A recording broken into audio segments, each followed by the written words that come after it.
défaite. Donc il y a une très grande différence donc, de palmarès et d'expérience.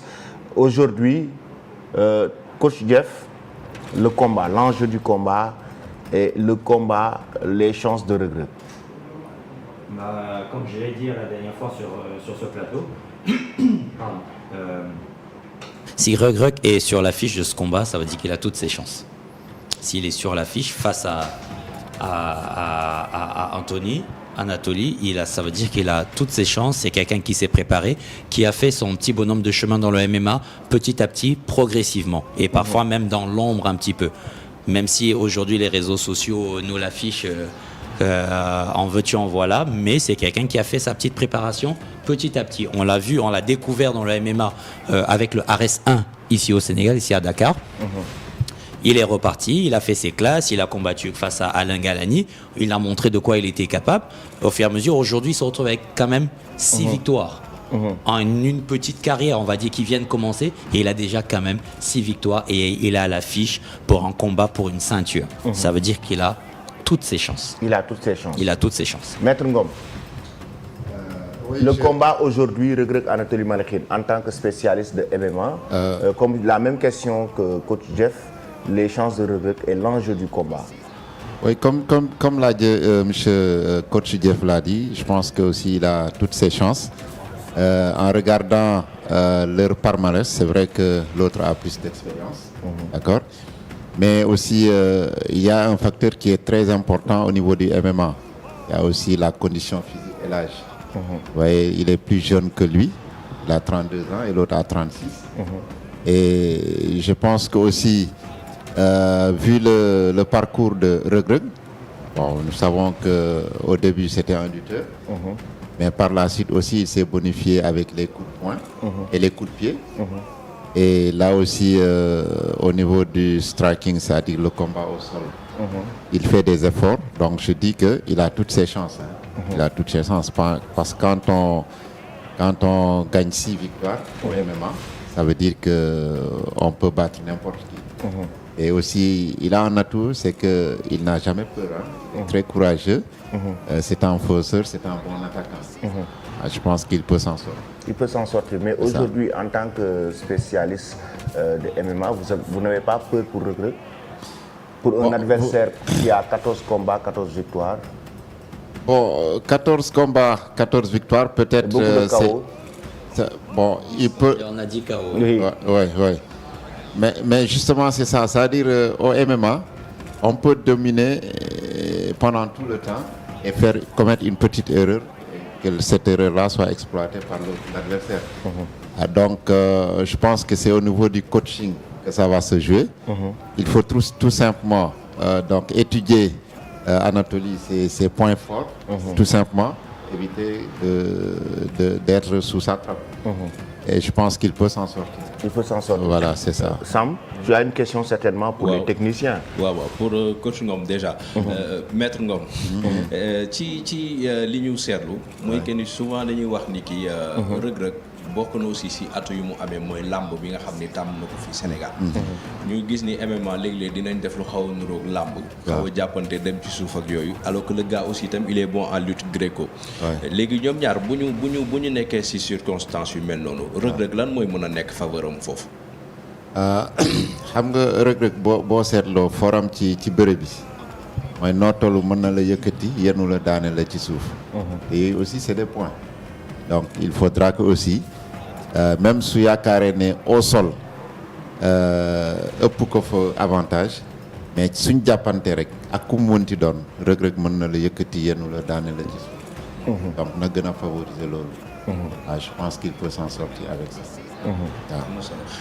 Coach Jeff, Reug, est-ce qu'aujourd'hui il doit venir directement attaquer son adversaire pour plier le combat ou bien il doit être dans une logique d'observation pour le premier round?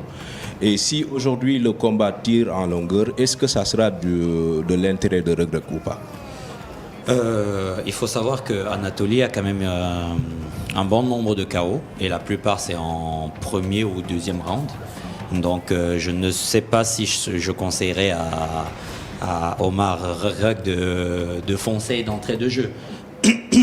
Anatoly c'est aussi un très très bon lutteur. Pardon, excusez-moi. Anatoly, c'est aussi un très très bon lutteur. Donc, ma stratégie pour Regreg, ce serait peut-être de rester à distance pour un premier round.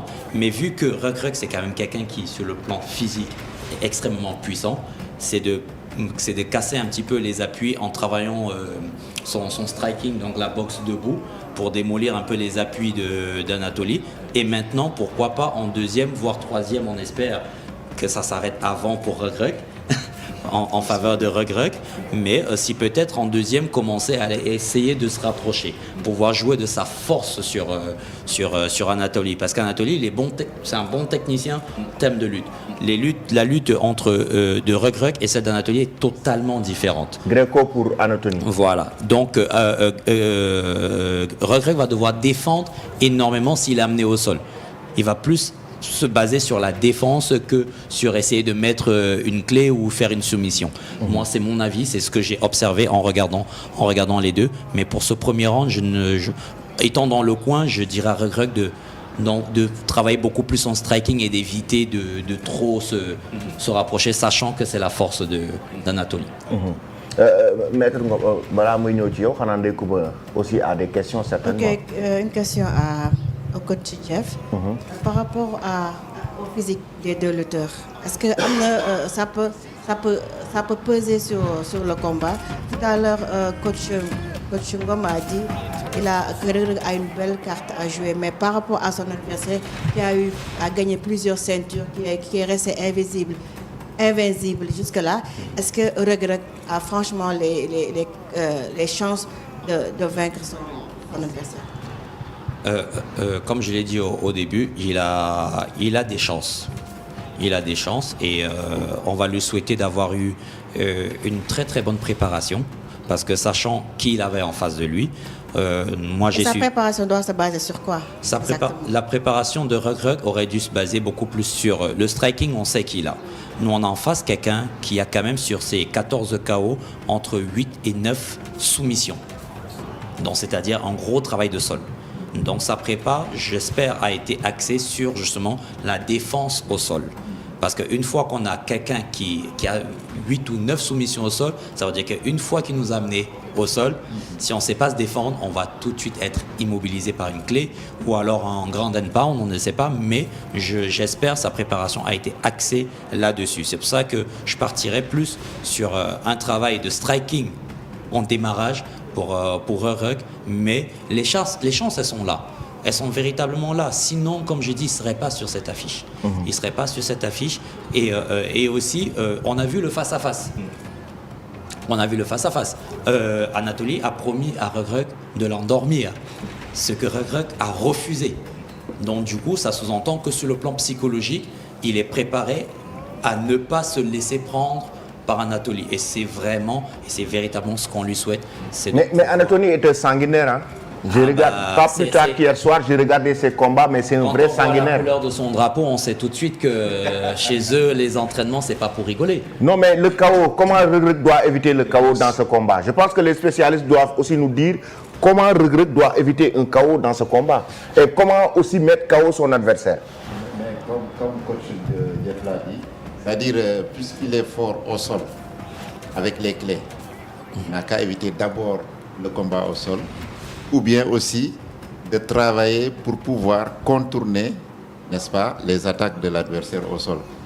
Donc ce qui fait que c'est à ce niveau il y a un travail à faire, et aussi peut-être pour éviter d'être endormi, je pense qu'il doit aussi plus travailler le côté mental. Vous savez, les sports, que ce soit au football ou ailleurs, je pense que le mental est très important. Donc il faut rester toujours fort mentalement pour pouvoir affronter des combattants de ce genre, et peut-être travailler d'abord le combat à distance, les pieds-points, déplacement, pour un peu le fatiguer. Parce que aussi, je dis 32 ans et 36 ans, il doit pouvoir avoir une différence sur le côté. Et 10 cm aussi de plus voilà, pour 10 Regreg. cm pour Regreg aussi, sur la taille. Et conditions physiques et taille. Et je pense qu'avec ça, à l'usure, il pourra s'en sortir. Et si le combat tire en longueur, c'est à l'avantage de Regreg alors? De Regreg, je pense. par rapport à son âge. Ouais. Et à son physique aussi. Son physique, surtout son physique. C'est de armer vraiment sur son physique. On l'a vu mettre des low kicks à décrocher un arbre du sol. Donc, Oui. c'est de miser vraiment sur Même au l'impact niveau de la du force travail, hein, sur, les entraînements qu'il a fait à Dubaï, on a vu un regret qui fait beaucoup de low kick. Beaucoup de low kick, je ne sais pas, parce que peut-être il n'était pas à l'aise avec les pieds-points, mais là on le voit, il fait beaucoup de low kick. Mais il faut préciser que sur les low kicks qu'il fait, c'est pas des véritables low kicks, c'est ce qu'on appelle des calf kicks. Des calf kicks. Des calf kicks qui se mettent à hauteur du mollet. Ah. Donc, ils se mettent à hauteur du mollet, soit pour tétaniser totalement la jambe, ou alors la décrocher du sol. 2-3 calf kicks comme ça, même pour un combattant. C'est quoi la aguerri. différence entre les low kicks du kickboxing, Oui. les middle kicks du kickboxing, les high kicks du kickboxing, et avec les low kicks qu'on voit au niveau du MMA? Parce que parfois, on voit une personne qui a la jambe cassée en MMA avec des low kicks. Justement, c'est ce que j'expliquais, c'est que ce sont des calf kicks. On peut pas, c'est très difficile de se casser la jambe sur un low kick classique, parce que le low kick classique se met sur la cuisse, donc du coup sur les quadriceps. Et il y a plus de muscles sur les quadriceps, donc qui vont amortir. Et sachant qu'un low kick véritable se met avec le milieu du tibia. Maintenant, sur un calf kick, on va chercher le mollet. Et pour peu que son adversaire va juste dévier un petit peu sa jambe, on se retrouve tibia contre tibia. Et on sait que quand on tape deux bouts de bois, il y a forcément un qui va craquer. Ouais. Voilà, donc c'est pour ça que parfois il y a ces fissures-là. Aujourd'hui, Maître Ngom, Malikhine, certainement aussi, il se prépare pour mettre KO son adversaire. Parce qu'aujourd'hui, son avantage, c'est de démolir le Reug dès l'entame du combat. C'est ça son avantage. Mais au niveau des déplacements, comment Reug doit travailler pour ne pas être touché par son adversaire? Oui, c'est ce que nous venons de dire. Hein. Bon, certainement, quand l'autre Maliki saura que Reug est puissant, il faut le neutraliser. Il voudra peut-être casser la distance et faire plier le combat. Maintenant, à Reug aussi d'être très souple, de faire des déplacements, d'attaquer, de sortir, pied-point, déplacement. Pour essayer de l'avoir à l'usure. À l'usure. Je pense que c'est ça la tactique qu'il faut adapter. Ndekoumba? C'est une question pour vous deux. Par rapport à ce combat, qui est un combat de défi par rapport à Reug, psychologiquement, quel doit être le discours de son staff? Ah oui, c'est coach Jeff. On le disait tout à l'heure, hein, le mental. Le mental. Le mental. Le mental et la confiance. Si on a la force, la puissance et qu'on n'a pas le mental, on ne peut pas gagner. Il faut être fort mentalement. Et je pense que c'est ça. Je vais reprendre une phrase que mon père me disait avant chaque combat. C'est à force égale, technique égale, le mental fera la différence. C'est ça. Donc là, je pense que c'est tout ce qu'il faut se faire, tout ce qu'il doit faire. Et ça s'est vu tout de suite lors du face-à-face, ça s'est vu immédiatement. Quand Anatoly a essayé d'intimider Reug. Mais Reug lui a montré que je suis là pour me fight. Je ne suis pas là pour juste t'accompagner sur ce combat-là. On n'a pas dit Anatoly est quelqu'un pour un combat. On a dit Anatoly et Reug pour une ceinture. Et il lui a dit je vais te faire dormir.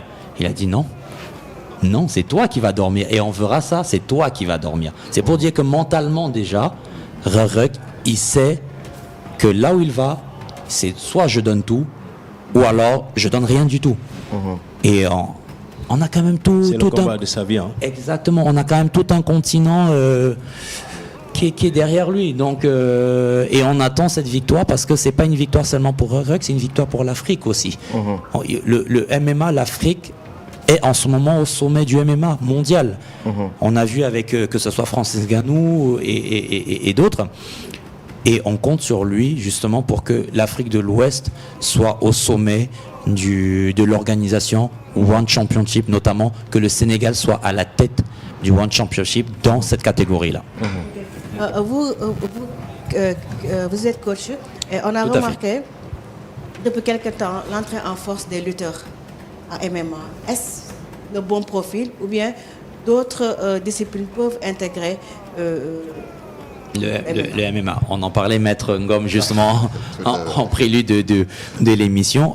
Tous les profils sont bons à MMA.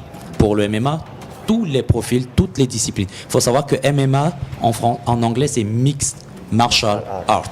Donc, en français, c'est un mix de toutes les disciplines. Arts martiaux mix. Voilà, martial. Donc, peu importe qu'on vienne de la lutte, qu'on vienne du karaté, qu'on vienne du jiu-jitsu, qu'on vienne du kung-fu, par exemple, on peut pratiquer le MMA et c'est juste adapter son style à soi par rapport au MMA. Le MMA a ses spécificités, c'est-à-dire qu'il y a la partie striking, il y a la partie grappling, il y a la partie ground and pound. Le ground and pound, c'est le combat au sol. Le grappling, c'est je vais t'amener au sol, je vais essayer de te mettre une clé, je vais essayer de t'immobiliser. Maintenant, le ground and pound, c'est une fois au sol, je continue de te marteler de coups. C'est ça, que ça soit les hammers, que ça soit les coups de coude, c'est autorisé. Contrairement à la lutte sénégalaise, le combat s'arrête une fois que le combattant a ses mains au sol. Je pense que c'est 3 appuis, c'est les 4 appuis au sol. MMA, il faut continuer le combat. C'est là-bas que le combat commence. C'est même là où le combat commence. Voilà. Et beaucoup de lutteurs s'intéressent au MMA parce que je pense que les lutteurs aiment les défis. Ils aiment des challenges. Et le MMA, c'est un sport qui te challenge, qui te pousse. Parce que quand vous avez un contrôle cage de 10 minutes, il faut trouver une solution. Comment je fais pour sortir de ce contrôle-là? Quand vous vous retrouvez sur une omoplata, Maître va vous donner plus de détails techniques. Mais quand vous vous retrouvez sur une prise, c'est l'intellect qui intervient. Ce n'est plus la force simplement, c'est l'intellect. D'ailleurs, il y a des lutteurs sénégalais qui auront des combats MMA le 30 novembre. Le 30 novembre, tout à fait, en Côte d'Ivoire, oui. Avec le Eric Favre Nation MMA, la nouvelle ligue africaine de MMA que Eric Favre a mis en place.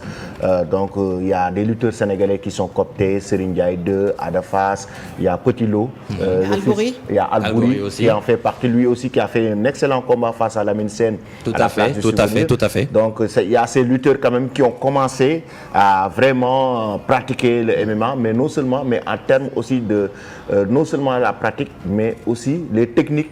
Ils sont en train de les apprendre. Parce qu'il y a la Salmantis de Matarlo, par exemple, qui est en train d'entraîner actuellement Serigne Ndiaye 2, Petit Lo. Donc, Adafas est passé là-bas avant d'aller en France. Donc, en France, à Lyon, il est entraîné par Lamine Sène, encadré par Lamine Sène.